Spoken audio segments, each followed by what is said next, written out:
Hey Collective, metaphysical medic in from my spot.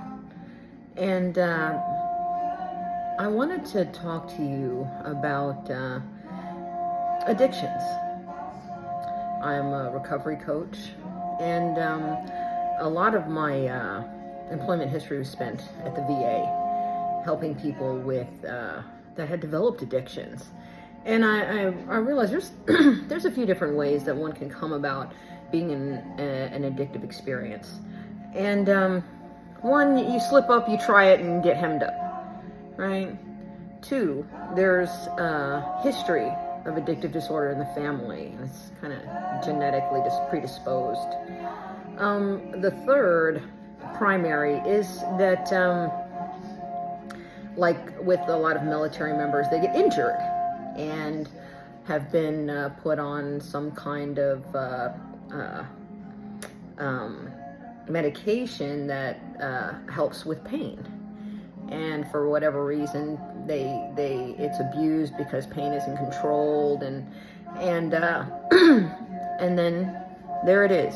You're in a spiral. It's easier to get heroin on the street than it is to get your medications, and it's cheaper, and then all of this stuff starts happening with health, with relationships, with your employment, and with your self-esteem, honestly. And it's really easy to cast a lot of judgment on persons that suffer with addictive disorder because they can't maintain self, they can't maintain promises, it's very difficult to operate in society when your behavior is causing all of your relationships to crumble. I have loved persons that have had addictive disorders, and I've created fantastic relationships with my patients who suffer from and succeeded over addiction and ridiculous trauma as associated. So with that, a little history of mine is I've never suffered from an addictive disorder, but I have been involved and published in 3 research projects that came out of the Department of Veterans Affairs.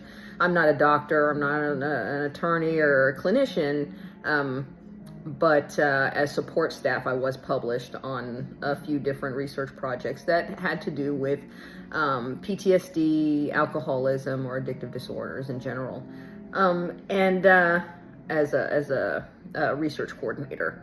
And I learned a lot. My brothers and sisters coming in, having dealt with trauma, had PTSD, and with life deteriorating, cycling out of control, substance abuse, alcoholism, all of that stuff kind of took over. And they come about it honest. So look at addictive disorder as someone being controlled by something else. And kind of, you just have to understand that there cannot be trust with addictive disorder or the people that have it. That protecting self in those relationships is a huge responsibility when sharing love with persons that deal with addiction. So the subject is near and dear to my heart, having family members that have suffered. And being of a culture, the military culture, it is a predisposition in and of itself for alcoholism or to treat self with alcohol, which is also hugely toxic to the system and causes severe issues, down the road or even immediately with regards to alcoholic incidents, fights, jail times, loss of jobs, marriages, and money, and all of that good stuff. Self-respect, So, which happens when someone has gone to war or has had an inner war or what have you, and has suffered losses, or is looking for a type of escape from their experiences. That's all that addictive disorder is. And so it really requires complete and total change. And change is difficult for everyone, but changes in your habits, changes in your thoughts, changes in your actions, changes in your friends, changes when you hang out, changes in how you spend your money, changes. And it's very difficult initially just to admit that there is a problem, whether or not it's because that alcoholism was exhibited by role models your whole life, or it's cool, or whatever that is. And to admit, to get to a point where you're like, hey, this has got to change, is really dependent upon how open you are to that change and to the fact that you have lost control, right? So given that, my patients have requested a few things of me. Being a military medic and having patients that are essentially egomaniacal because of their conditioning, their military conditioning. So not willing to admit something's wrong, not willing to admit there's pain, not willing to admit that there's a problem at all. So with that, you really want to ease the concept of hope in there that they can embrace from someone they trust. And that's a huge measure. To get alpha masculine or alpha feminine to trust someone other than themselves or leadership is very difficult to do. They have to respect you. They have to believe where you're coming from. And so with me having boots in sand, per se, having been to Iraq and Afghanistan and deployed, and I can share that with them and demand that respect. For other treatment coordinators and clinicians, it's very difficult to do, to bridge that therapeutic gap. Especially when folks are like, well, you weren't there. How the fuck are you supposed to help me? You know, and that's what they get, a lot of it. And I'm like, hey man, let's clarify the situation a little bit. I mean, does a dentist have to get hit in the face with a baseball bat in order to fix your jaw? No. They have specialized education that equips them to deal with the human body and the human mind, right? So just to open oneself up to treatment is a huge deal for military members, for men, and for people that have been traumatized. It's just like, I can't really risk that. So unless there's circumstances that help me to trust the provider. Now, all of that shit, to get over all of that, to help someone just to grab their hand and help pull them out of those addictive cycles and help bring them to awareness about how and why this has happened and what steps need to be taken to get out of it, right? And it is with all this in mind that I've developed the Ayahuasca Caapi vine products that are available through Metaphysical Medic. And I'll tell you, with recovery in mind, the first 2 weeks that I microdosed with the Ayahuasca Caapi vine, I lost between 7 and 8 pounds. And I wasn't trying to lose weight. I simply did. And it was because, we've all heard about Christina's dopamine, blah, blah, blah, blah, blah, blah, blah. But that feeling of emotional wellness that I experienced actually had me avoiding toxic behaviors. I drink too much coffee. And I drank sugar in my coffee, and it was starting to, put my sugar numbers up, and it was my bones were starting to ache and all of this stuff. So, while microdosing, it was like my coffee was not being drank as quickly. The cigarettes I used to smoke, I just wasn't smoking as much. I lost the weight because I wasn't reaching for food out of nervousness or uncomfortability. I was simply okay. And that really, that showed me that there were things that I was doing out of routine that were keeping me from health and wellness.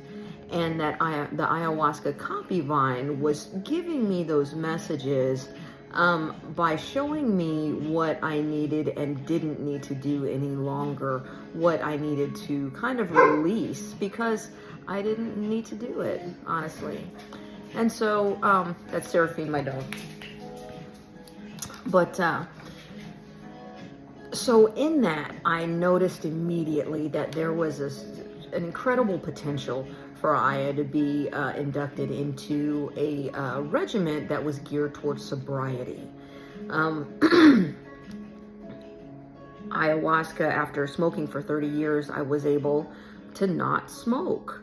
And that to me wasn't even like, I didn't feel that I could quit smoking ever. I didn't really want to because I didn't feel like I'd be successful. So I'd try and then it would fall off, and 30 years of on and off and on and off and on and off. And the stress associated with it, you know, always being worried about could someone smell it on me, or what did my teeth look like, or how much money I was spending on it, that I could be, you know, focused on other ventures, you know. So, and not to mention, you know, waking up and coughing and all that stuff. I sing also, and you just couldn't sing as well by a long shot. So,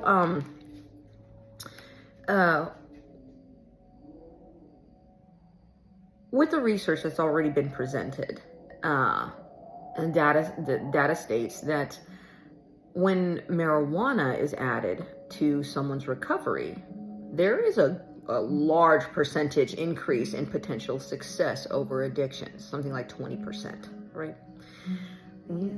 I don't have any data that suggests any numbers, but I believe the same for bringing ayahuasca into a regimen that is focused on sobriety. Aside from increasing the dopamine, there's and the reasons that we've aforementioned, the need to eat or to have sex or to gamble or to drink or to do drugs is geared towards satisfying something that is off and that is so uncomfortable that we're willing to take the risk. And so you can see how when you buffer up that dopamine and you have a state of emotional wellness. Now, addictive behavior has completely depleted your dopamine resource. Absolutely.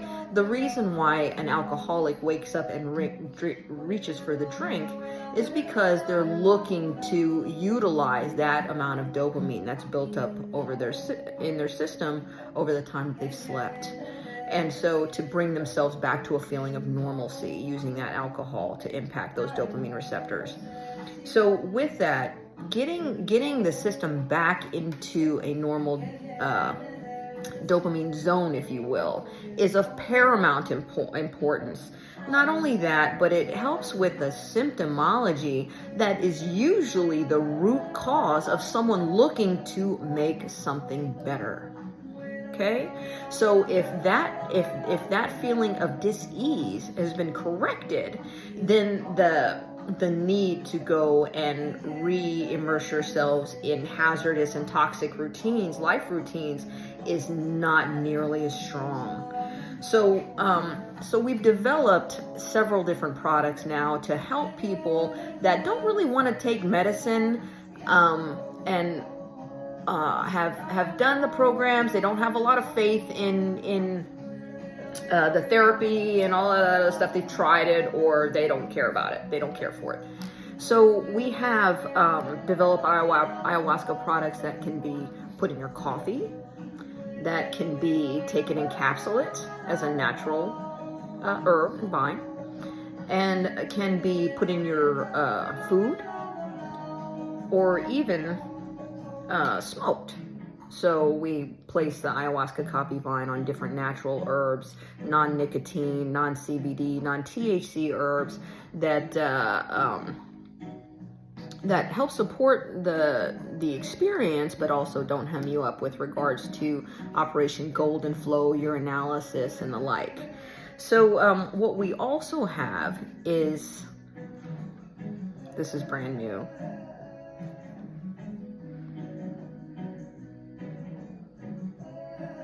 I'll just give you a minute.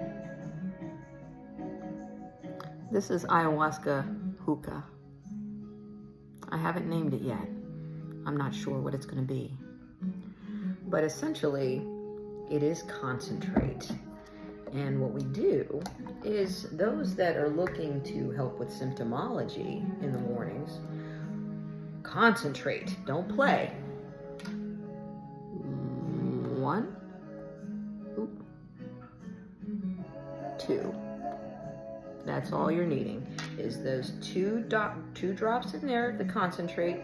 And what it's going to do is really help with that sentiment in the morning. You're going to be like, yeah. Honestly, I mean, since the concentrates come out, and it also goes in your not this one, but in your vaporizer. You can vape it. You can vape it, you can add it to your smoothies, your coffee in the morning, what have you. And it's the easiest way to put concentrate Ayahuasca Caapi vine in your daily routine and erase what you understand as your morning experience. Erase it. You're gonna want to smoke that second and third cigarette, fourth cigarette, fifth cigarette, and you're just not even you're gonna wonder why you're even sitting here. You have things to do, right? Because you don't need to smoke the cigarettes. You don't feel like you need to smoke the cigarettes to go put sugar in your system, or to go have erratic relationships because you need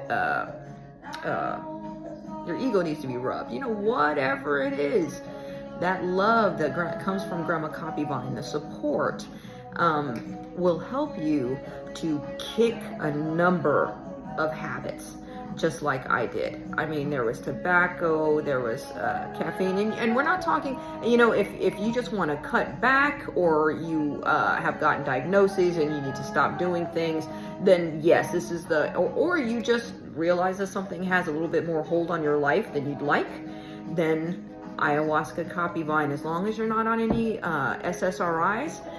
If so, you're going to need to think about getting off of those if you want to look at the natural regimens towards healing, right?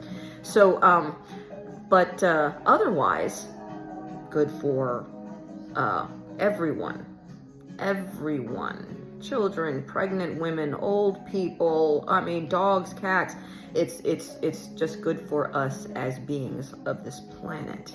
And all we did was combine her with some organic glycerins, and try to keep it as simple and as lovely as possible. We did need to put that glycerin in there so that it actually could smoke through the different vaporizers. But what you're going to experience is calming, deeply calming, a sense of emotional return. Even if you don't feel emotions well, you're going to feel like a release. You're going to feel stress kind of lift, and you're going to start to look at how I'm going to make use of this new time that's not spent on my addictions, this new money that's not spent on my addictions, this new bandwidth, the relationships that are new because they're not focused on addictions, the opportunities that come in because your focus is not addictions, and the love, the partnerships, the beauty of life returns when the focus is not on addictive disorder or the subject of addictions. So to let go is very difficult. To change is very difficult, because if you knew how to do it, you would have already done it already. Check or hold. Right.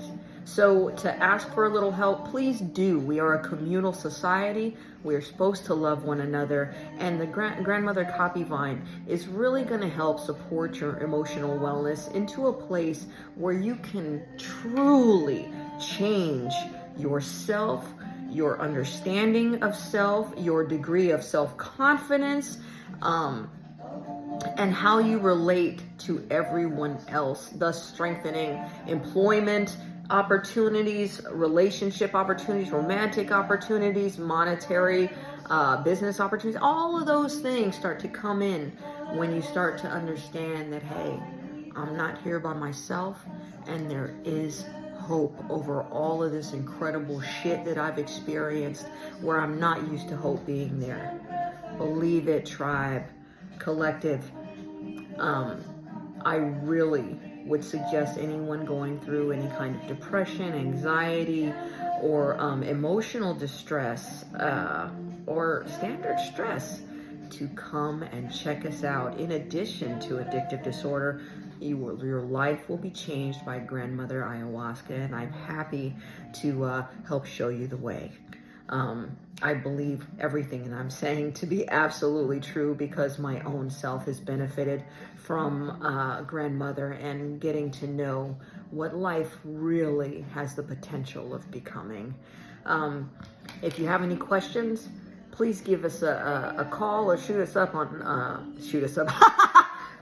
Catch us on Instagram or Facebook or link, and let us know what's going on, or if you have addiction is crippling your life or the life of people that you love, go ahead and give us a call. We can get that to you and your family, and give you some help on integrating and how to utilize ayahuasca to the best experience possible. Thank you so much for listening, and catch us for the next video. I think that's going to be a little bit more on the hookah. We are so excited about that. I can't even tell you how excited I am about that, to get footage of us smoking an ayahuasca hookah. And from what I understand, will be the first ever. If it's been done in another place, please let me know, because that's absolutely on the patent. But thanks for tuning in with us. And if you have any questions, let us know, or hit us up. Let us catch us with any kind of interaction that helps us know how to serve you better, or what questions you have, or what problems you're looking to solve. Until that next video, I'll be missing you. Thanks for being around. Metaphysical Medical.